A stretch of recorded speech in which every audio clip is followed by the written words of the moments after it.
오늘 우리에게 주시는 하나님 말씀은 에스라 3장 1절에서 6절까지의 말씀입니다. 우리 에스라 3장 1절에서 6절까지의 말씀을 저와 함께 다 같이 읽도록 하겠습니다. 같이 1절부터 6절까지 함께 읽겠습니다. 시작. 이스라엘 자손이 각자의 성읍에 살았더니 일곱째 달에 이르러 일제히 예루살렘에 모인지라. 요사닥의 아들 예수아와 그의 형제 제사장들과 스알디엘의 아들 스룹바벨과 그의 형제들이 다 일어나 이스라엘 하나님의 제단을 만들고 하나님의 사람 모세의 율법에 기록한 대로 번제를 그 위에서 드리려 할세. 무리가 모든 나라 백성을 두려워하여 제단을 그 터에 세우고 그 위에서 아침 저녁으로 여호와께 번제를 드리며 기록된 규례대로 초막절을 지켜 번제를 매일 정수대로 날마다 드리고 그 후에는 항상 드리는 번제와 초하루와 여호와의 모든 거룩한 절기의 번제와 사람이 여호와께 기쁘게 드리는 예물을 드리되 일곱째 달 초하루부터 비로소 여호와께 번제를 드렸으나 그때 여호와의 성전지대는 미쳐놓지 못한지라. 아멘. 이 말씀은 살아계신 하나님 말씀입니다.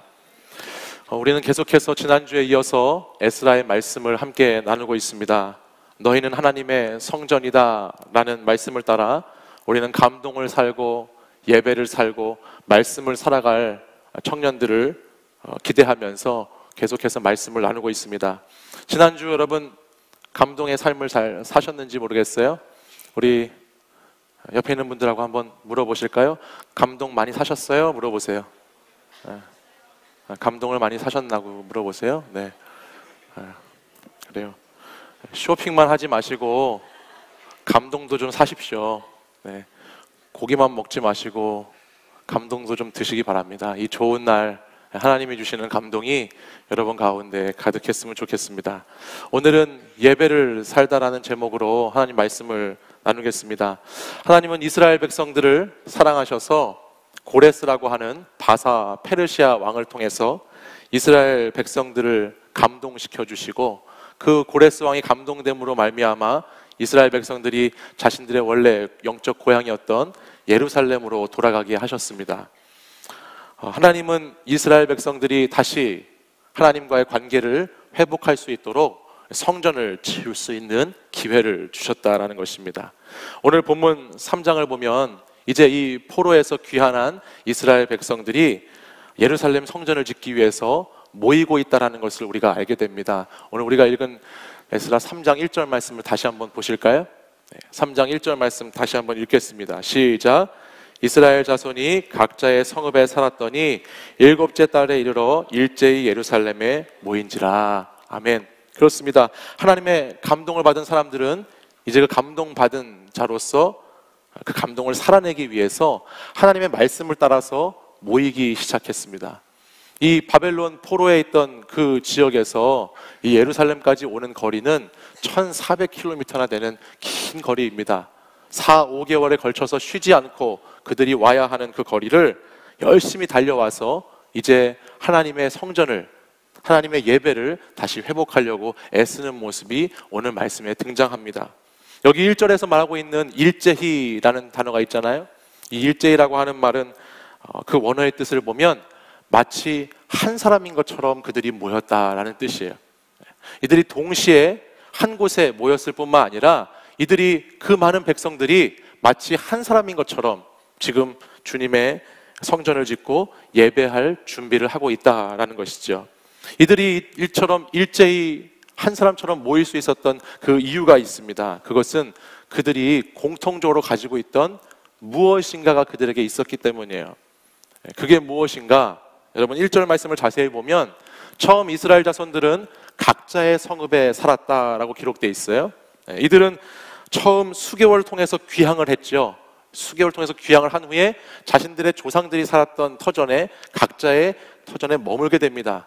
예루살렘 안에 머무는 사람도 있을 수 있고 예루살렘 근교에 머무는 사람도 있을 수 있고 자신의 조상들이 살았던 곳곳을 거처로 삼아서 그들은 거기에 정착하기 시작합니다. 각자 성읍에 살았어요. 그런데 이들은 그 성읍에 살다가 어떤 날이 되자마자 어떤 시기가 딱 시작되고 나니까 일제히 마치 한 사람인 것처럼 다 같이 모이기 시작합니다. 1절 말씀에 보면 그게 언제로 나와 있죠? 일곱째 달이라고 나와 있어요. 일곱째 달에 그들은 각자의 자리에서 일어나서 한 곳으로 한 사람인 것처럼 모이기 시작했다는 거예요. 일곱째 달. 여러분, 일곱째 달은 히브리어로 티슈리 월이라고 하는데요. 이 달은 유대인들의 달력에 의하면 1월이 시작되는 날이에요. 1월. 1월은 모든 사람들에게 그렇듯이 뭔가 새롭고 새로운 시작이 있는 그런 의미가 있지 않습니까? 우리도 벌써 2018년 1월을 시작한 지가 얼마 안 된 것 같은데 벌써 4월 중순이잖아요. 1월 달에 여러분 처음에 1월을 시작하시면서 생각하셨던 많은 것들이 있으실 텐데 어쨌든 그 1월은 뭔가 새롭게 시작하는 날을 뜻해요. 근데 이스라엘 백성들에게는 이런 유대적인 달기의 달력만 있는 것이 아니라 종교를 지키는 종교력을 갖고 있는 달력도 있습니다.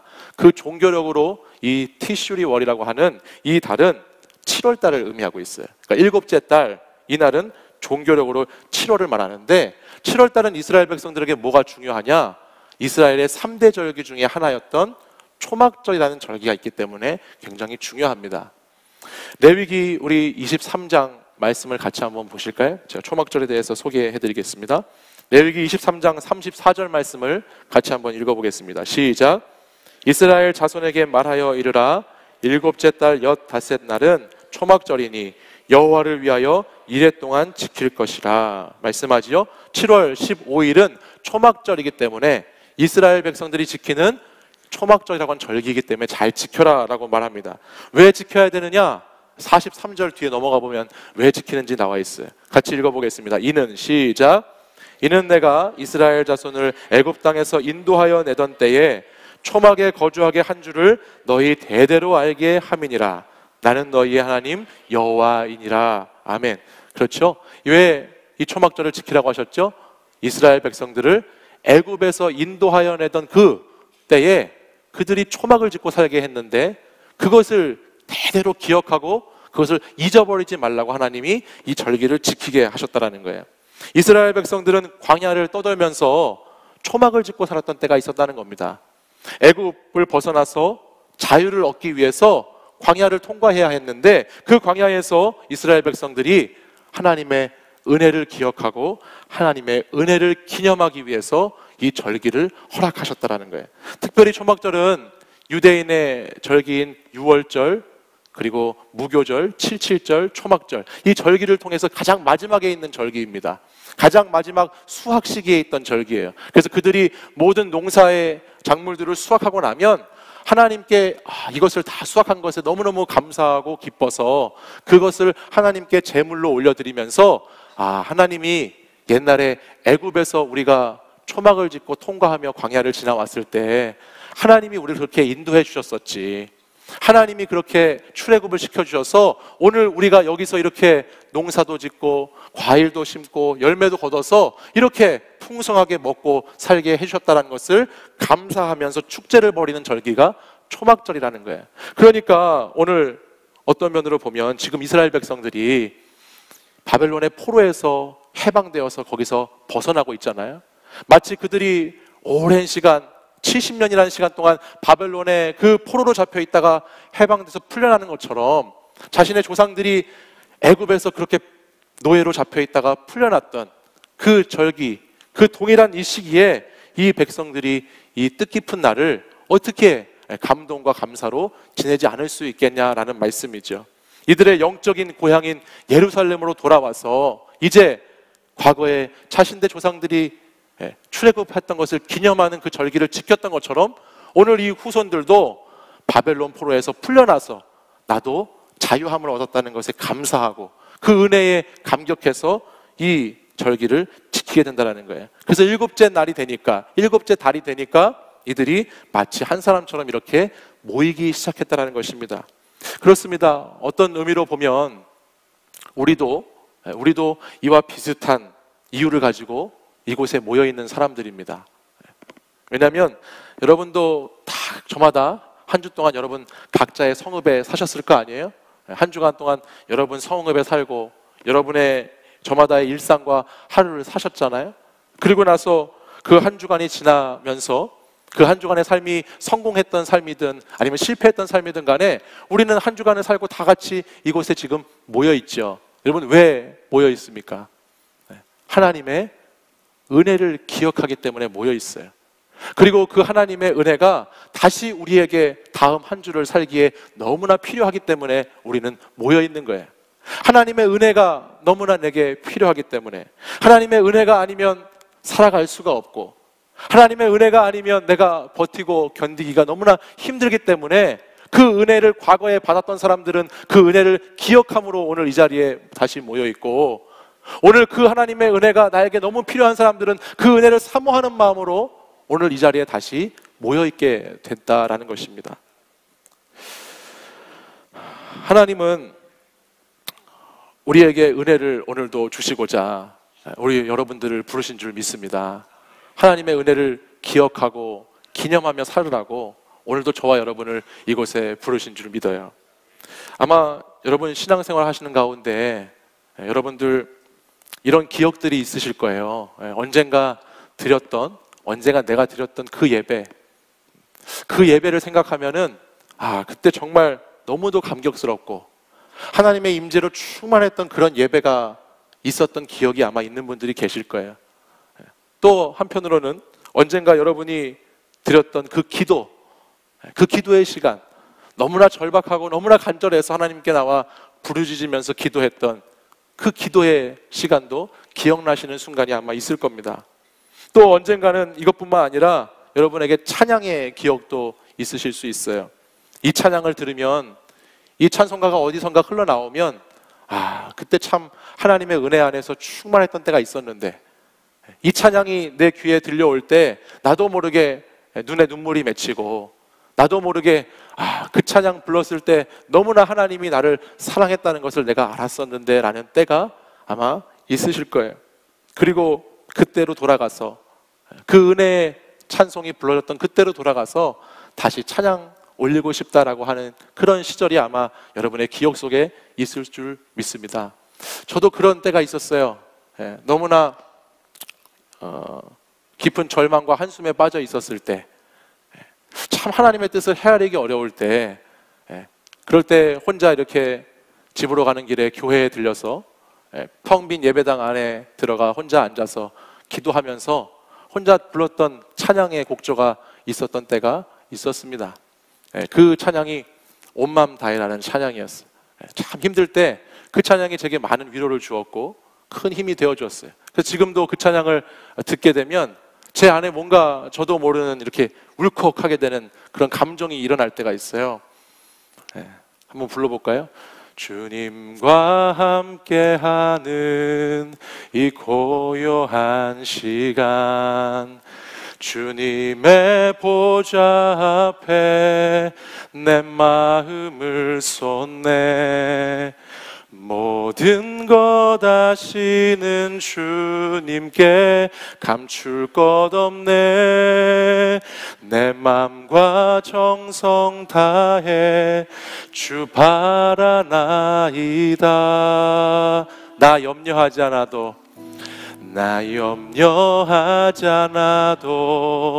내 쓸 것 아시니. 나 오직 주의 얼굴 구하게 하소서. 다 이해할 수 없을 때라도 감사하며 날마다 순종하며 주 따르오리다. 온 마음 다해 사랑합니다. 온 마음 다해 주 알기 원하네. 내 모든 삶 당신 것이니 주만 섬기리. 온 마음 다해. 아멘. 이런 찬양을 불렀던 그런 때가 있었다는 거예요. 가장 내 삶에 힘들었지만 하나님의 은혜가 가득했던 그때, 이 찬양을 부르면 지금도 마음이 뜨거워지고 하나님을 향한 사랑이 다시 회복되는 것 같은 그런 찬양들 여러분에게 아마 한 곡, 두 곡씩 있으실 겁니다. 지금 이스라엘 백성들은 하나님의 성전을 짓기 전에 가장 먼저 자신과 함께 해주셨던 그 하나님의 은혜를 기억하고 있어요. 그들은 무슨 일을 하기 전에 하나님의 은혜를 기억함으로 그 일을 준비하고 그 일을 시작하고 있다는 것을 알게 돼요. 여러분, 내 개인의 성전을 지어갈 때, 우리 가정의 성전을 지어갈 때, 일터의 전을 지어갈 때, 내 삶의 미래의 앞날의 전을 지어갈 때 그 전을 짓기 앞서서 늘 하나님의 은혜를 기억하시는 여러분들이 되시기 바랍니다. 이 은혜를 기억한 이스라엘 백성들은 이 은혜가 자신들에게 기억되자마자 예배의 자리를 먼저 찾아갑니다. 하나님을 예배하기 시작합니다. 아직 성전이 완성되지 않았지만, 아직 성전의 기초공사도 시작되지 않았지만 그들은 자신들에게 주어진 은혜를 예배로 이어가고 있어요. 우리 3장 6절 말씀 같이 한번 읽어보실까요? 3장 6절 말씀 함께 읽습니다. 시작. 일곱째 달 초하루부터 비로소 여호와께 번제를 드렸으나 그때 여호와의 성전 지대는 미쳐놓지 못한지라. 그렇죠? 네. 일곱째 달에 백성들이 한 사람처럼 일제히 모인 그날, 그 시간부터 이스라엘 백성들은 예배로 나아가고 있어요. 아직 그 성전 지대는 비록 없을지 몰라도, 우리가 보기에 화려한 건물은 지금 있지 않아도, 성전의 기둥과 터는 아무것도 없어도 그들은 지금 하나님의 은혜를 사모하면서 하나님의 백성들이 전심으로 하나님을 예배를 먼저 시작하고 있다는 것을 알 수 있습니다. 우리는 내 개인의 성전이 지어갈 때, 어떤 무슨 일이 지어져 갈 때, 내가 계획하고 내가 꿈꾸는 것들을 잘 준비해 나갈 때 꼭 그것이 다 되어야지만 예배할 수 있다는 착각에 빠지게 됩니다. 내 삶의 문제가 다 해결되어야지, 내 환경이 다 극복되어야지만 내가 예배할 수 있다는 생각을 하게 돼요. 그러나 오늘 말씀을 보면 예배는 완성되지 않았을 때에도, 우리 삶이 자리 잡히지 않았을 때에도, 우리 삶의 자리가 아직 무너져 있을 때에도, 그때도 이스라엘 백성들은 예배를 먼저 드림으로 성전을 향해서 나가고 있다는 것을 알게 되죠. 그것은 예배가 우리의 중심을 하나님께 드리는 행위이기 때문에 그렇습니다. 예배는 형식이 아닙니다. 예배는 겉모습이 아니에요. 예배는 어떤 건물이 아니고, 예배는 내가 지금 당장 이 시간 내가 누구를 섬길지에 대한 선택이고, 예배는 오늘 이 시간 나에게 은혜를 공급하는 그분이 누구인가에 대한 그분을 찾아 나서는 행위이기 때문에 오늘 이 예배는 우리 삶의 모든 것이 정돈되고, 우리 삶의 자리가 안정을 찾고, 우리 삶에 내가 계획한 모든 것이 그대로 착착착 이루어질 때만 드릴 수 있는 것이 아니라, 예배는 내가 무너진 자리에서도 드릴 수 있고, 내가 쓰러진 자리에서도 드릴 수 있고, 내가 실패하고 낙담한 자리에서도 드릴 수 있는 것이 예배라는 사실입니다. 이것을 우리는 기억해야 돼요. 사람은 살아가면서 누구나 예배하며 살아가요. 믿는 사람이나 믿지 않는 사람이나 다 저마다의 삶의 자리에 가보면요, 다 예배하고 섬기는 대상이 있습니다. 어떤 사람들은 물질을 예배하고 섬기며 살아가고요, 어떤 사람은 사람을 섬기고 살아가고 예배하고 살아가요. 어떤 사람은 자기 자신을 섬기면서 살아가는 사람도 있을 수 있어요. 그러나 이스라엘 백성들의 역사를 보면 어떻게 우리가 예배로 나가야 하는지, 어떻게 우리가 예배 자리를 다시 회복해야 되는지, 어떻게 다시 이 은혜를 기억하고 예배드려야 하는지를 우리는 이 에스라 말씀을 통해서 깨달아갈 수 있다는 거예요. 고대 이스라엘 초기에는요, 여러분, 성경에는 제사라고 그 예배를 표현하고 있는데, 원래 처음 이스라엘 백성들은요, 하루에 아침과 저녁 2번의 번제를 드렸습니다. 매일 아침과 저녁으로 하나님께 제사를 올려드렸어요. 우리 역대상 16장 40절 말씀을 보면 항상 아침 저녁으로 번제단 위에 여호와께 번제를 드리되 여호와의 율법에 기록하여 이스라엘에게 명령하신 대로 다 준행하게 하였다라고 말합니다. 그러니까 이스라엘 백성들은 원래 처음 그 민족이 시작되고 그 민족이 예배가 드려지고 시작함부터 아침과 저녁에 항상 하나님께 예배드리는 민족이었다는 거예요. 번제는 제물을 잡아서 그 제물의 피를 제단 주위에 뿌리고 제물의 내장을 다 걸러내고 나서 그 제물이 온전히 제단 위에서 하나님께 다 불살라 드릴 수 있도록 드려지는 제물이었어요. 제사였어요. 그러니까 아침 저녁으로 이 제사를 드리기 위해서는 수많은 사람들의 헌신과 수고와 희생과 노력이 필요한 것이 이 예배였다는 것이죠. 그런데 이 아침과 저녁으로 드렸던 이 번제가 이스라엘 어느 시기에, 역사적 시기에 오니까 변질되게 됩니다. 그것이 언제냐면 유다의 아하스 왕 시대에 변하기 시작해요. 유다 왕 아하스의 시대가 되자 이스라엘은 아침 저녁으로 드렸던 번제를 아침에는 번제를 드리고 저녁에는 소제를 드리는 것으로 바꿔버립니다. 형식을 바꾸게 되는 거예요. 다시 말해서 하루 2번 제물을 놓고 제사를 온전히 드렸던 그 번제를 드리는 것을 간략하게 축소하고 간소화시켜서 아침에는 그렇게 번제를 드리지만 저녁에는 소제, 곡물을 가지고 대신 제사를 드리기 시작했다는 거예요.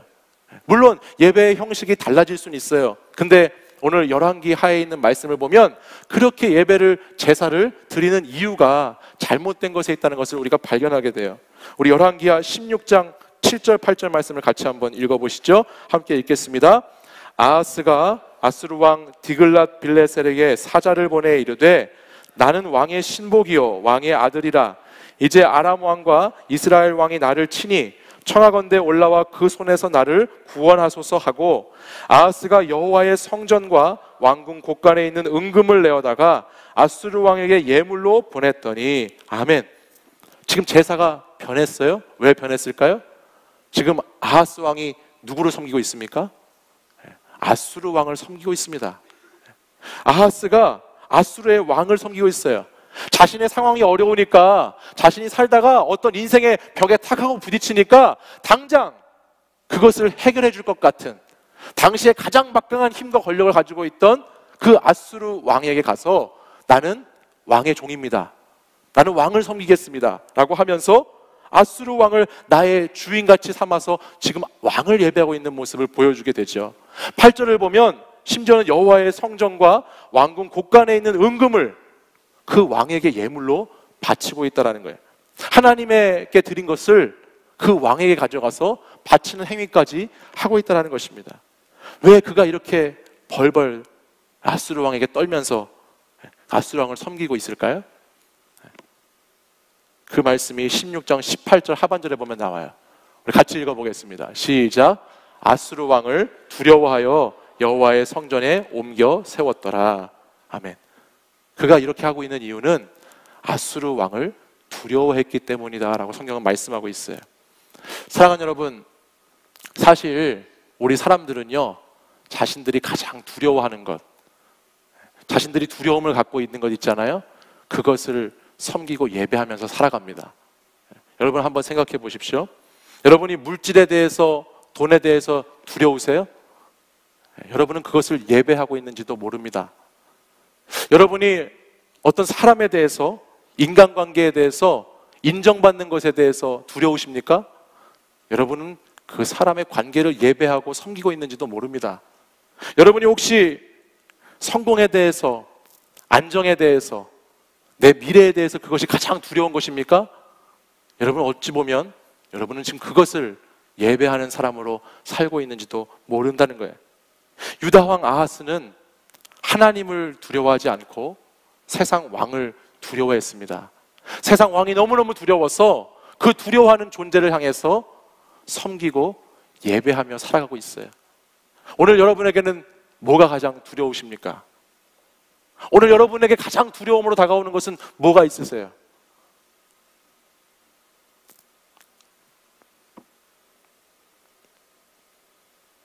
하나님을 예배해야 하는데 세상 왕을 예배하는 이 아하스의 모습이 오늘 저와 여러분에게 있지 않느냐라는 것이죠.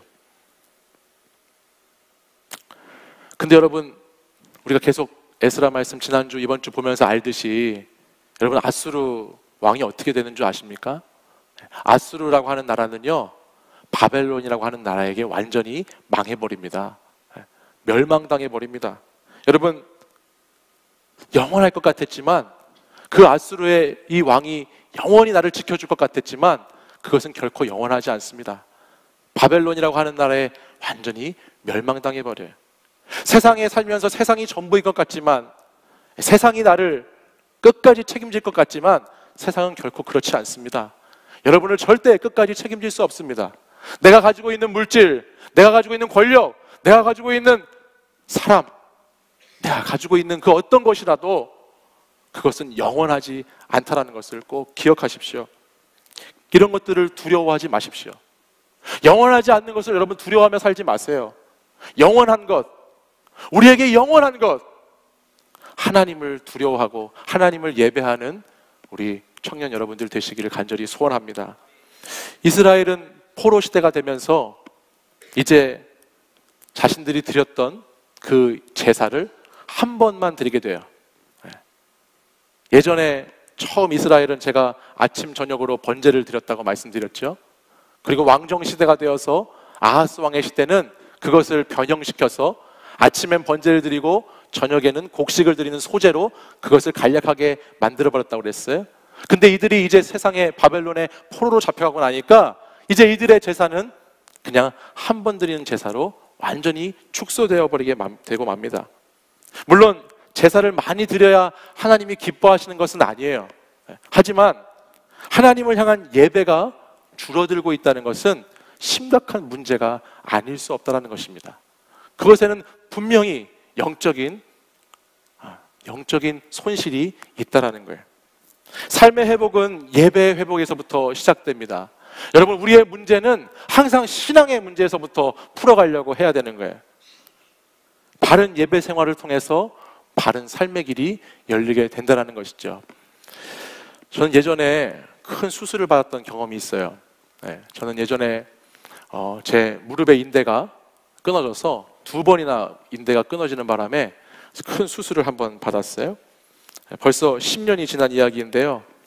제가 당시 크리스찬 호날두로 축구에 빠져 있었던 시절이 있었습니다. 그래서 축구를 열심히 하다가 왼쪽 십자인대가 축구하는 중에 무릎이 돌아가 버렸어요. 그래가지고 십자인대가 심하게 파열이 돼버렸어요. 그래서 한 달 정도 병원에 있고 한 6개월 이상 재활을 했는데, 사실 오늘 제가 우리 남자 청년들하고 축구하기로 약속을 했거든요. 우리 남자 청년들하고 교제하려고. 그래서 축구를 하겠다고 했더니 얘네들이 막 미친 듯이 저를 물고 축구하자고 그러더라고요. 그래서 축구를 하게 돼 있어요. 오늘 8시에. 오늘 8시에 가게에서 하게 되겠는데 사실 좀 두려움이 있어요. 트라우마가 있기 때문에. 그날도 주일 오후였거든. 그래가지고 제가 좀 불안한 마음이 있는데 어쨌든 축구를 하다가 제가 수술을 한 적이 있습니다. 그래서 수술을 하고 한 달 정도 입원을 하니까 그전에는 한 번도 제가 주일 예배에 빠져본 적이 없어요. 왜냐하면 아버지께서 목회를 하셨기 때문에 주일 예배를 빠질 수가 없었어요.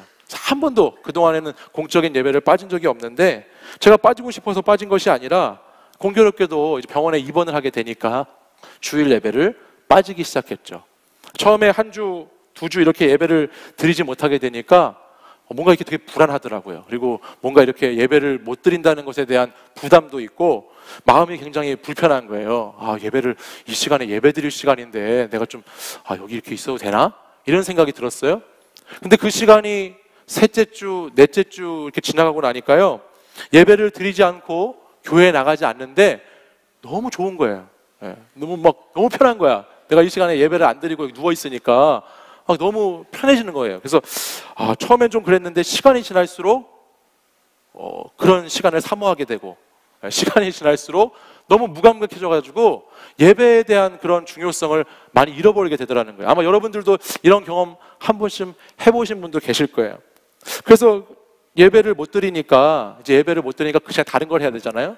다른 걸 해야 되니까 그 시간에 내가 뭘 할 수 있을까 생각을 하다가, 내가 정말 축구를 좋아했거든요. 축구를 못하니까 그러면 위닝 11이라는 게임이라도 하자. 그래서 축구를 게임으로, 그래서 예배 시간에 막 게임을 하기 시작했어요. 막 게임을 하면서 이제 나중에 어느 정도 수술이 잘 되고 이제 치료가 되어서 퇴원을 할 때가 됐어요. 퇴원을 하고서 이제 집에 가면 충분히 목발을 짚고 이제 교회에 나갈 수가 있는데, 그 예배 시간인데 자꾸 이 위닝 11을 하고 싶어지는 거예요. 나가고 싶지가 않은 거야. 예배에 가야 되는데, 목발을 짚고서라도 가야 되는데 자꾸만 내게 그런 마음이 드는 거예요. 그러면서 이게, 거기서 제가 하나를 느꼈죠. 이게 예배라는 것이 한 번, 2번 이렇게 빠지다 보니까 예배에 빠지는 것이 별거 아닌 것 같은데, 예배에 빠지다 보니까 내가 세상에 빠지게 되는구나. 예배를 빠지는 것이 단순한 것이 아니구나 라는 것을 거기서 제가 느끼게 됐어요. 그런데 재미있는 것은 뭐냐면, 그렇게 이제 축구 게임을 원하는 만큼 계속 했는데 한순간 됐는데 제가 제 스스로를 보면서 너무 한심한 거예요. 예. 이게 지금 뭐 하는 짓인지, 나이 먹고 게임기 앞에서 예배 드릴 시간에 게임을 하고 있는 제 자신을 보면서 한심하기 시작했어요. 그리고 그 좋았던 축구 게임이 재미가 없어지더라고요. 그리고 뭔가 순간적으로 제 안에 뭔가 이렇게 텅 비어있는 것 같은 공허한 마음을 가지게 됐다는 거예요. 물론 예전에 예배를 빠지지 않았을 때에도 살다 보면서 공허감을 느끼고 뭔가 내가 결핍을 느끼고 부족하다는 생각을 했었지만, 지금 이 예배의 삶을 제대로 살아가고 있지 않을 때에 이때 주는 그 어떤 두려움, 또 무서움, 또 그때 이렇게 속이 굉장히 허전한 이런 마음을 처음 저는 그때 느껴봤던 거예요. 그래서 그런 생각을 했어요. 예배라는 것이 별거 아닌 것 같았는데 내 삶에 굉장히 큰 공간을 차지하고 있었구나. 예배라는 것이 정말 한 주 빠져도 두 주 빠져도 뭐 별것 아니라고 생각했는데, 그것을 빠지면서 내 안에 이 허전함이, 내 안에 있는 이 공허함이 다른 것들로 채워지는 것이 아니구나라는 것을 거기서 제가 절실히 느끼게 됐어요. 잠시 교회에 나가지 않으니까 내 육신은 좀 편하고 피곤하지 않을 수 있었는데, 시간이 지나다 보니까 내 육신만 그런 것이 아니라 오히려 내가 정신적으로, 내가 영적으로 더 불편하고 더 부족함을 느낀 나머지 그 갈급함 때문에 내 육신까지도 더 불편해지더라는 것이죠. 그래서 예배라는 것이 참 소중하다는 것을 그때 제가 깨닫게 됐어요. 예배의 회복이 건강의 회복이었고, 예배의 회복이 내 영의 회복이구나라는 것을 깨달았다는 것입니다. 오늘 이 이스라엘 백성들은 이것을 잘 알고 깨달았던 것 같아요. 그래서 이들은 가장 먼저 바벨론 포로에서 귀환하자마자 가장 먼저 이들이 한 것은 바로 그 예배를 회복하는 것이었어요. 오늘 우리 에스라 3장 2절 말씀 같이 한번 읽어볼까요? 3장 2절 같이 읽겠습니다. 시작. 요사닥의 아들 예수아와 그의 형제 제사장들과 스알디엘의 아들 스룹바벨과 그의 형제들이 다 일어나 이스라엘 하나님의 제단을 만들고 하나님의 사람 모세의 율법에 기록한 대로 번제를 그 위에서 드리려 할세. 그렇죠. 이제 이스라엘 백성들이 드디어 일제히 모여서 제단을 만들고 모세의 율법에 기록된 대로 번제를 드리려고 합니다. 3절 말씀도 보면, 3절 하반절을 보면 이렇게 기록되어 있습니다.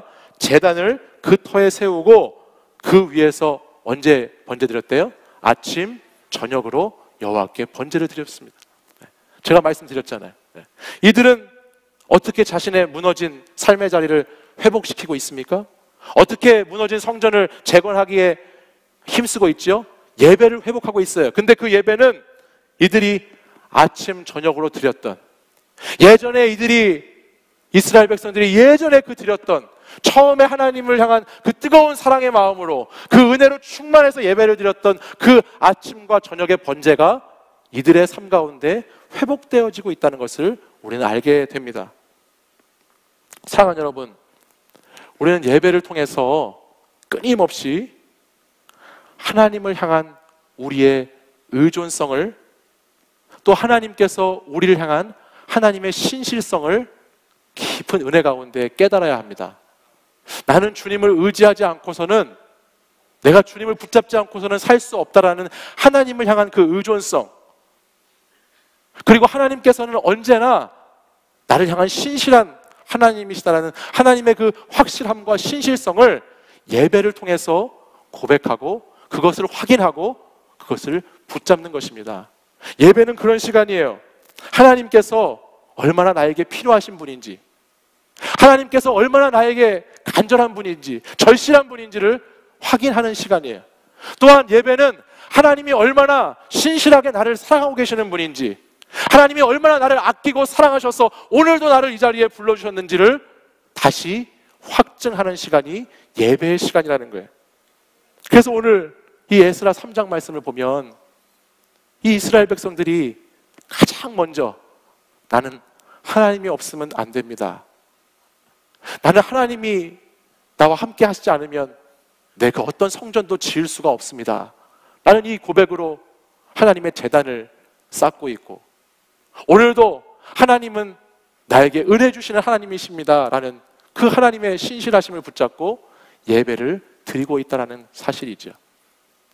오늘 이스라엘 백성들이 이 에스라 3장에서 성전을 건축하면서 그 건축하기 전에 예배를 먼저 드림으로 예배로 건축을 시작했잖아요.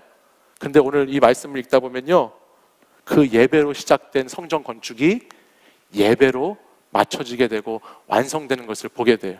우리 에스라 6장에 한번 넘어가 볼까요? 에스라 6장 15절 말씀을 같이 한번 읽어보겠습니다. 에스라 6장 15절 함께 읽습니다. 시작. 다리오 왕 제6년 아달월 3일에 성전 일을 끝내니라. 아멘. 이 성전 일은 다리오라고 하는 왕, 이 사람 6년에, 이때를 주전 516년이라고 그래요. 이 다리오 왕 6년, 주전 516년에 성전 짓는 일이, 재건하는 일이 끝났다라고 하고 있어요. 근데 이것이 너무너무 놀라운 것은 뭐냐면, 바로 우리 지난주에 살펴봤듯이 예레미야가 몇 년 동안 이스라엘의 포로 생활을 예언했다고 그랬죠? 70년을 예언했다고 그랬죠? 그 70년이 전으로 거슬러 올라가면 주전 587년이에요. 587년에 이들은 바벨론의 포로로 끌려가면서 예루살렘 성전과 성벽이 다 무너지는 것을 경험합니다. 근데 그로부터 정확하게 70년이 된 후에 다리오 왕 6년째, 주전 516년이 되었을 때 이들은 성전의 공사를 완성하게 돼요. 이게 얼마나 놀라운 하나님의 은혜입니까? 얼마나 하나님의 약속의 신실함입니까? 하나님께서는 그 약속을 반드시 지키시고 이루어가신 하나님이시라는 것을 보여주고 있죠. 근데 여러분, 여기서 더 놀라운 것은 뭐냐면요, 이들이 이 성전을 딱 완성하고 난 뒤에 무엇을 하고 있느냐를 보면 여기에 하나님의 놀라운 메시지가 들어있어요. 우리 6장 19절 말씀을 한번 보겠습니다. 6장 19절이에요. 자, 같이 한번 읽어보겠습니다. 시작.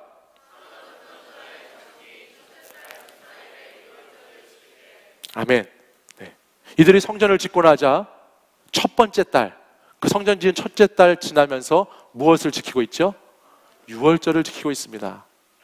유월절은 여러분이 아시는 것처럼 이스라엘 백성들이 출애굽을 할 때 그 양의 피를 문설주에 발라서 장자의 죽음을 면하고 그들을 대신해서 하나님께서 보내주신 하나님의 은혜로, 하나님께서 인도하신 그 은혜로 자신들은 죽음을 면하고 출애굽하는 그 하나님의 그 놀라운 경험을 하게 된 것을 기념해서 지키는 절기가 유월절입니다.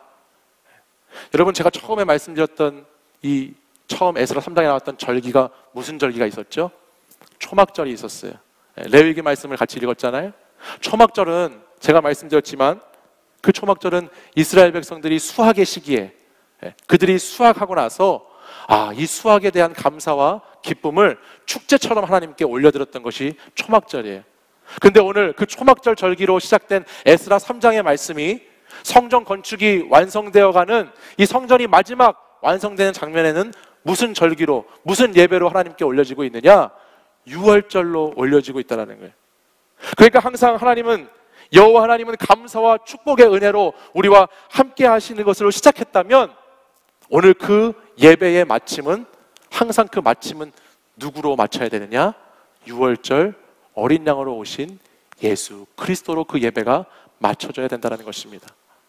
하나님께 감사와 하나님께 은혜와 하나님의 그 축제 안에 예배를 시작했던 하나님의 백성들이 이제는 그 예배를 통해서 성전을 완성하고 있는데, 그 완성된 성전에서 예수 그리스도, 그분을 붙잡고 오늘도 다시 예배의 자리에 나오게 된다는 사실이죠.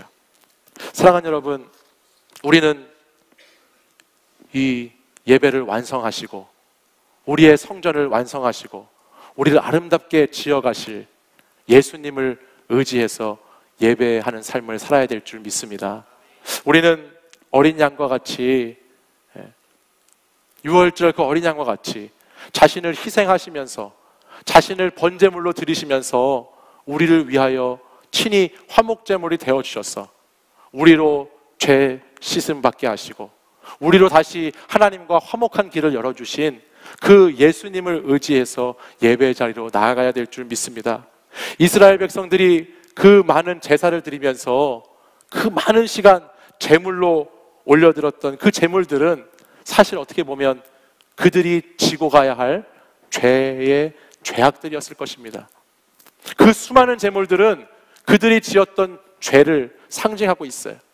오늘 우리도 어떻게 보면 이스라엘 백성들처럼 우리의 죄악들을 하나님 앞에 제물로 올려드리고자 한다면 이 땅에 있는 모든 가축들을 다 모은다 하여도, 이 땅에 있는 모든 것을 제물로 삼아서 하나님께 올려드린다 하여도 우리의 죄악을 다 씻음받지 못할지도 모릅니다. 그러나 오늘 우리를 위해서 단번에 희생제물이 되셔서 우리 가운데 오셔서 하나님과 우리의 관계를 다시 새롭게 하시고자, 다시 하나님의 은혜를 회복시키시고자 오늘 우리를 대신해서 제물이 되어주신 그 예수 그리스도, 그분이 있었기 때문에, 오늘 그분을 우리가 믿기 때문에 오늘 우리는 죄가 많은 연약한 한 사람 한 사람임에도 불구하고, 오늘 저와 여러분이 날마다 이 세상 가운데 살아가면서 죄를 짓고 사는 사람임에도 불구하고 오늘도 이 예배 자리를 통하여서 하나님의 은혜를 누리게 되고, 오늘도 이 예배 자리를 통해서 주의 보좌로 가까이 나아가게 되는 줄 믿습니다. 사랑하는 여러분, 예수 그리스도 그 보혈을 힘입어서 예배의 자리로 나아가는 여러분들 되시기를 바랍니다. 또한 이것이 오늘 우리 치유하는 교회 청년 공동체의 예배가 되기를 원합니다.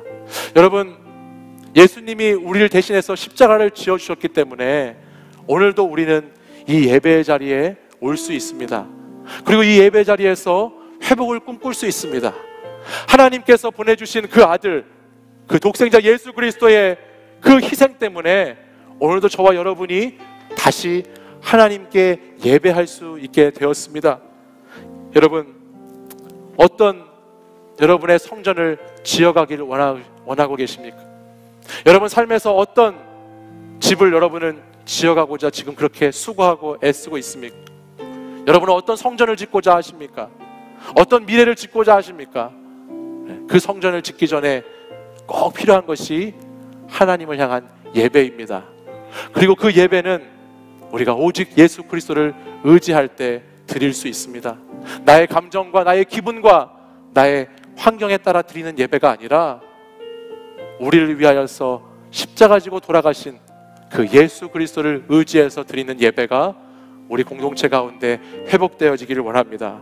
그리고 이 예배가 회복될 때 저와 여러분의 삶 속에서 참된 기쁨과 참된 축제의 삶이 열리게 될 줄 믿습니다. 이 시간 우리 함께 다 같이 자리에서 일어나셔서 우리 주님의 능력을 힘입어서 오늘도 예배합니다. 오늘 이 예배가 나의 삶의 자리까지 예배를 살아낼 수 있는 사람이 될 수 있도록 인도해 주시옵소서. 나의 힘과 능이 아니라 오직 주님을 의지해서 예배드리고 또 이 예배가 나의 삶의 자리까지 흘러갈 수 있도록 역사해 주시옵소서. 우리 찬양으로 함께 고백하겠습니다. 주의 보좌로, 주의 보좌로 나아갈 때에 어떻게 나가야 할까? 나를 구원한 주의 십자가, 그것을 믿으며 가네. 주의 보좌로 나아갈 때에, 주의 보좌로 나아가, 나 여전히 부족하나, 나 여전히 부족하나, 나를 품으신 주의 그 사람, 나를 품으신 주의 그 사랑, 그것을 믿으며 가네. 자격 없는 내 힘이 아닌, 자격 없는 내 힘이 아닌, 오직 예수님의 보혈로. 자격 없는 내 힘이 아닌, 자격 없는 내 힘이 아닌, 오직 예수님의 보혈로.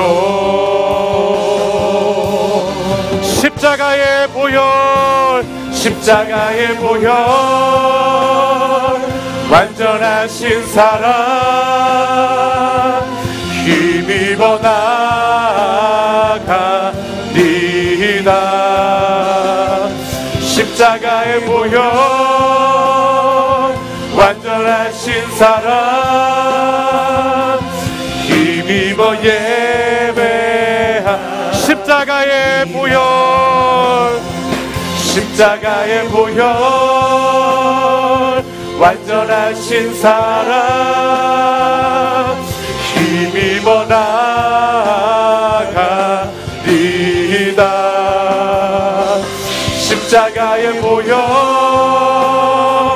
완전하신 사랑 힘입어 우리 두 손 들고 다시 한번 고백하겠습니다.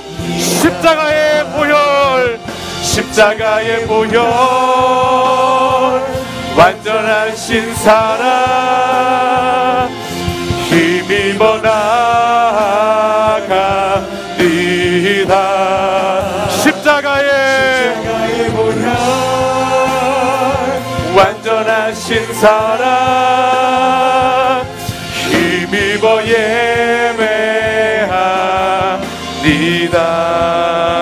예배하리다. 우리 이 시간 다 함께 같이 한번 기도하겠습니다. 사랑의 주님, 주님 제 삶에 무너져 있는 것들을 다시 지어나가고자 할 때에 내 삶에 무너져 있는 것들을 다시 회복시키시고 다시 재건하고자 할 때에 주님 그곳에 예배로부터 시작되기를 원합니다. 우리의 예배가 다시 지어짐으로 예배가 다시 회복됨으로 나의 삶에 무너져 있는 것들이 다시 일으켜 세워지기를 간절히 간구합니다.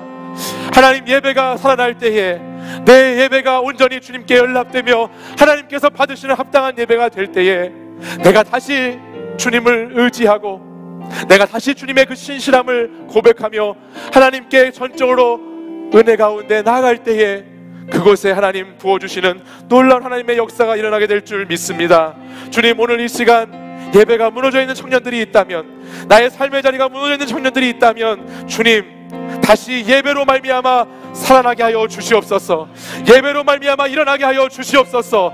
예배를 살아내는 삶이 되게 하여 주시옵소서. 주님께서 주시고자 하시는 주님께서 우리에게 부어주고자 하시는 그 놀라운 은혜가 이 예배를 통해서 시작되게 하여 주시옵소서. 우리 이 시간 주여 세 번 부르짖고 간절히 주님께 기도하겠습니다. 주여 주여